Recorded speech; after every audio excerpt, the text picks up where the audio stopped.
Hi friends, welcome to Bannu kitchens. Today recipe badam milk. Wow! Badam milk ఎంత బావుందంటే అస్సలు తాగితే వదిలిపెట్టరు. షాప్‌లో కొనుక్కున్న బాదం మిల్క్ కంటే ఈ బాదం మిల్క్ చాలా టేస్టీగా ఉందండి. ఒక్కసారి తాగి చూడండి అంతే మీరు. ట్రై చేసి ఇంట్లో తాగి చూసి ఎలా ఉందో నాకు కామెంట్ చేసి చెప్పండి. ఎలా చేయాలో నేను చెప్తాను. మీరైతే ఆలస్యం చేయకుండా ఈరోజే స్టార్ట్ చేసేయండి. ఒక గిన్నెని పెట్టి స్టవ్ మీద దాంట్లో నీళ్లు పోసుకొని దీంట్లో మనం ఒక 50 గ్రాముల బాదం పప్పు వేయాలండి.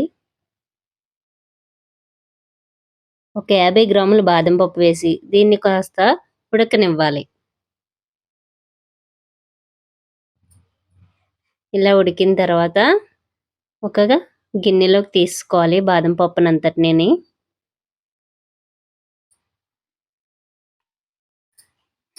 బాదం పప్పు ఇలా తీసుకున్న తర్వాత మనం మళ్ళీ దీన్ని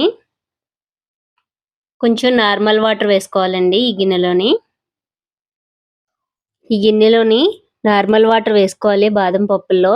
ఎందుకోసం అంటే తొక్క చాలా ఈజీగా వస్తుంది.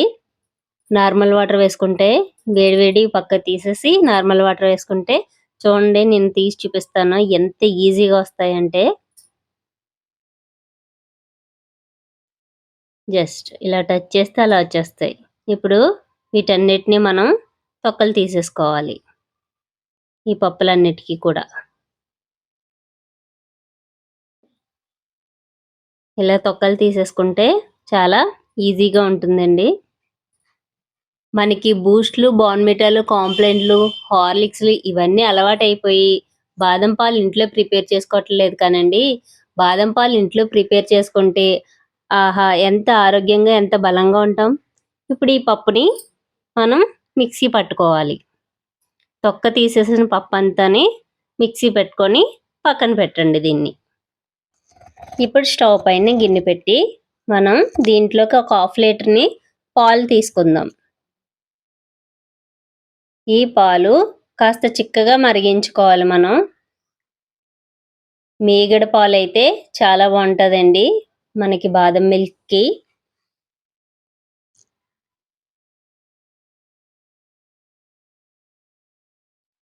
ఇవి బాగా మరగనివ్వాలి. బాగా దగ్గరగా మరిగితే పాలు దగ్గరగా మరిగేలా మనం చూసుకోవాలి. ఇలా మీగడంతా పాలలోనే వేసి కలుపుకుంటూ కాస్త దగ్గర పడనివ్వాలి. బాగా మరిగిన పాలల్లో మనం మిక్సీ చేసి పెట్టుకున్నాం కదండి పప్పులు. బాదం పప్పుని బాగా మెత్తగా గ్రైండ్ చేసుకోవాలి. ఒక్క గ్లాస్ షుగర్ యాడ్ చేశాను. గ్లాస్ అంటే ఒక హాఫ్ లీటర్ పాలకి నాకు 4 స్పూన్స్ పడింది షుగరు. మీ టేస్ట్‌ని బట్టి మీరు వేసుకోండి. ఓకేనా? చిటికెడు యాలకుల పొడి వేసాను. యాలకుల పొడి కూడా వెయ్యాలి బాదం మిల్క్‌కి.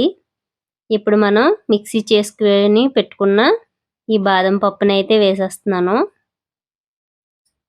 అంతేనండి, బాదం మిల్క్ ఇలా చేసుకొని వేడి వేడిగా తాగినా పర్వాలేదు, మనం చల్లారిన తర్వాత ఫ్రిడ్జ్‌లో పెట్టుకొని కూల్‌గా తాగినా పర్వాలేదు.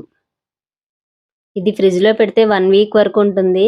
ఎస్పెషల్లీ చిన్న పిల్లలకైతే చాలా మంచిదండి ఇది. పప్పు మనం బాదం పప్పు ఎంత తీసి పెట్టినా వాళ్ళు సరిగ్గా తినరు. సో బాదం పాలు కాచి ఓ బాటిల్‌లో వేసుకొని ఇలా పెట్టారంటే నిజంగా మీ పిల్లలు బలంగా, దృఢంగా పెరుగుతారు. అంతేకాదు, ఈ బాదం మిల్క్‌లో మనం పాలు స్టార్టింగ్ మరిగేటప్పుడే కుంకుమ పువ్వు వేసుకున్నామంటే ఇంకా బలం ఉంటుందండి పిల్లలకి. ఇంకా హెల్తీగా ఉంటారు అండ్ చాలా అందంగా కూడా కనిపిస్తారు మీ పిల్లలు. సో మిస్ చేయకుండా మీరు బాదం మిల్క్ చేయండి. షేర్ చేసుకొని తాగండి. నా ఛానల్‌ని లైక్ చేసి సబ్స్క్రైబ్ చేయండి. మీ ఫ్రెండ్స్ అండ్ ఫ్యామిలీకి షేర్ చేయండి. Thanks for watching.